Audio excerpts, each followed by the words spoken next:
देखो जो question number 3 है, जो बाकी क्वेश्चन है उससे थोड़ा सा हटके हैं। तो आपने क्वेश्चन नंबर फर्स्ट और सेकंड पढ़ा, और जो क्वेश्चन आप करके आए थे 10.1 में, देखो ये अलग क्यों है अभी जानते हैं।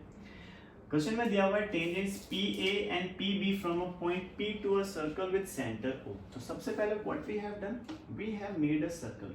देखो ध्यान से समझेंगे, जो हमें लैंग्वेज में गिवन है, क्योंकि मैंने पहले ही कहा था जिसको लैंग्वेज पढ़नी नहीं आएगी सवालों की, वो सवाल सॉल्व कर ही नहीं पाएगा, क्योंकि जो आधा सॉल्यूशन होता है वो आपका लैंग्वेज के अंदर ही छुपा होता है। तो आपको लैंग्वेज को बहुत ध्यान से पढ़ना है बेटा। टेंजेंट जो है PA and PB from a point P। तो सर आपने क्या किया, एक पॉइंट ले लिया P। अब यहां से आपने क्या ड्रॉ की, टेंजेंट्स को ड्रॉ किया, राइट। PA एक पॉइंट ये गया, एक पॉइंट ये गया, इस तरीके से we have drawn two tangents, right। अब इसके अलावा हमें क्वेश्चन में क्या गिवन है, with center O, ये रहा, inclined to each other। inclined मतलब झुकी हुई है, कितने डिग्री पे, 80 डिग्री पे झुकी हुई है। तो ये 80 डिग्री का एंगल हो गया। इसको मान लीजिए आप A, मान क्या लीजिए दिया हुआ है, और ये है मेरा B, ठीक है। at angle of 80 degree which we have made, then POA हमें बताना है ये वाला एंगल। अब ये वाला एंगल के लिए हमने क्या किया, कंस्ट्रक्शन करके इसको इससे मिलाया, इसको इससे मिलाया। तो क्वेश्चन में पूछा है हमको POA बताना है। POA कब बनेगा, जब मैं एक लाइन को इस तरीके से ड्रॉ करूंगा। हमसे पूछा गया है ये वाला एंगल, ये वाला एंगल कितना होगा। तो अब आप इस गिवन फिगर से क्या क्या इंफॉर्मेशन निकाल सकते हैं, आओ जानते हैं। कि सर ये टेंजेंट जा रही है, ये सर्कल है और ये रेडियस है, तो ये बनेगा 90 डिग्री का। This will also give us of 90 degree, super. अब ये 80 दिया हुआ है, तो सर मैं इसको डायरेक्ट, देखो आपको सीधा बताऊं तो ये दोनों आधे आधे होते हैं, पहली चीज तो ये, राइट। और जो यहां पे एंगल बनेगा वो भी आधा आधा होता है। क्यों होता है, there is a reason behind it.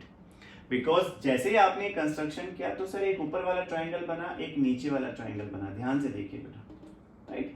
ये 90 डिग्री था, ये कॉमन रेडाई थी और ये कॉमन साइड थी। कॉमन रेडाई नहीं मतलब सेम रेडाई, और ये मेरे पास कॉमन साइड थी। तो सर आप कोई भी इसमें रूल लगा सकते हैं जो एप्लीकेबल हो। तो कौन सा रूल एप्लीकेबल है, RHS। एक सवाल हम पहले करके आए थे इसके जैसा। तो आपने क्या किया, देखो इस एंगल की वैल्यू निकालने के लिए you have taken two triangles. तो आपने लिखा, अच्छा यहाँ पे क्या क्या इंफॉर्मेशन गिवन है मेरे पास। गिवन में आप क्या क्या लिख सकते हैं, तो गिवन में आप लिख सकते हैं सर ये जो OA है वो परपेंडिकुलर है PA पर, और जो OB है this is also perpendicular to PB। These two information we are having from theorem 10.1, right? ये दो इंफॉर्मेशन हमें मिल गई 10.1 थ्योरम से, ठीक है। Apart from that what do we have, हमारे पास ये भी है कि सर OA बराबर है OB के, सेम रेडर है, ठीक। आओ अब सॉल्व करते हैं। तो इन ट्राइंगल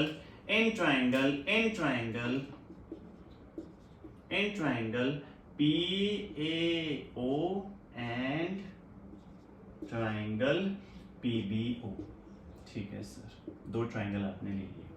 सबसे पहली चीज we can say that angle A बराबर है एंगल B के, why, each 90, and you can say that theorem 10.1, ठीक sir.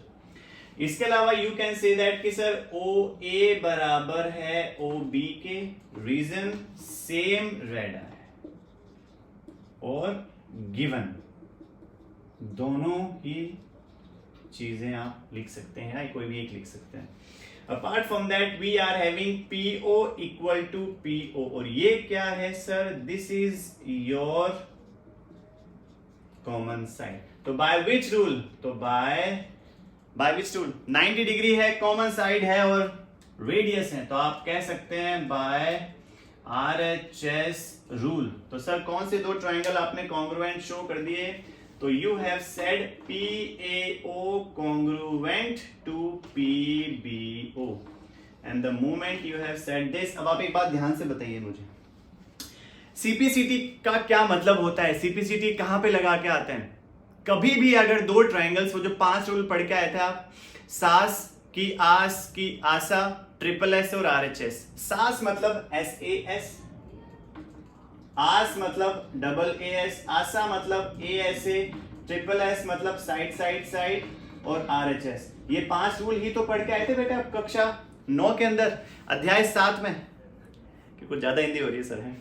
In the chapter 7 you have talked about these 5 rules related to the congruency. SAS side angle side, AS AS which is angle side, ASA angle side angle, triple S side side side और right angle hypotenuse side। इन पांचों में से कोई भी आप एक rule लगाते थे और आप किन्हीं भी दो ट्राइंगल्स को कॉन्ग्रुएंट शो करते थे। तो यहां पर हमने RHS लगाया और ये हमने दो ट्राइंगल्स को कॉन्ग्रुएंट शो किया। तो मैं इन दो ट्राइंगल्स में कोई भी दो साइड्स और कोई भी दो एंगल्स आपस में इक्वल कर सकता हूं by using the super hero which is CPCT, corresponding parts of congruent triangles। तो we can say that कि सर ये वाला जो एंगल होगा वो इस वाले एंगल के बराबर होगा।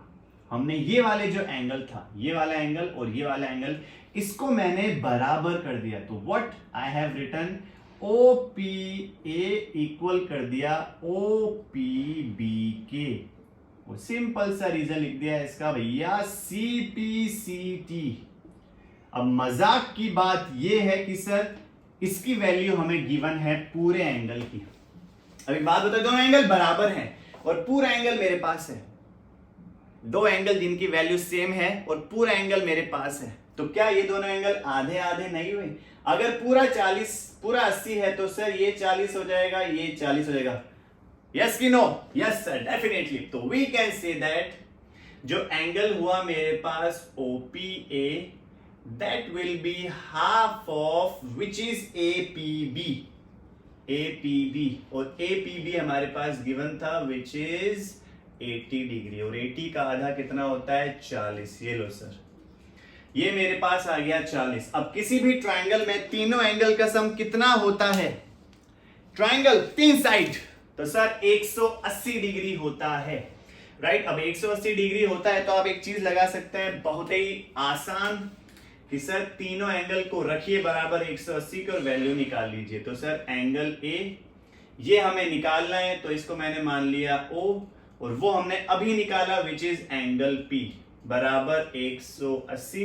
रीजन लिख दिया, angle sum property of triangles. A कितना है मेरे पास? 90, याद आया? 90। Tangent, point of contact, radius 90 degree angle P is O we have to find.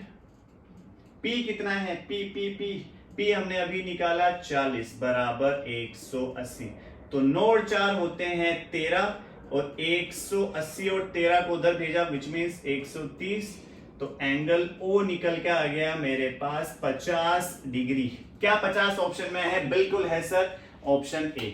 So that's how we have solved this question 3।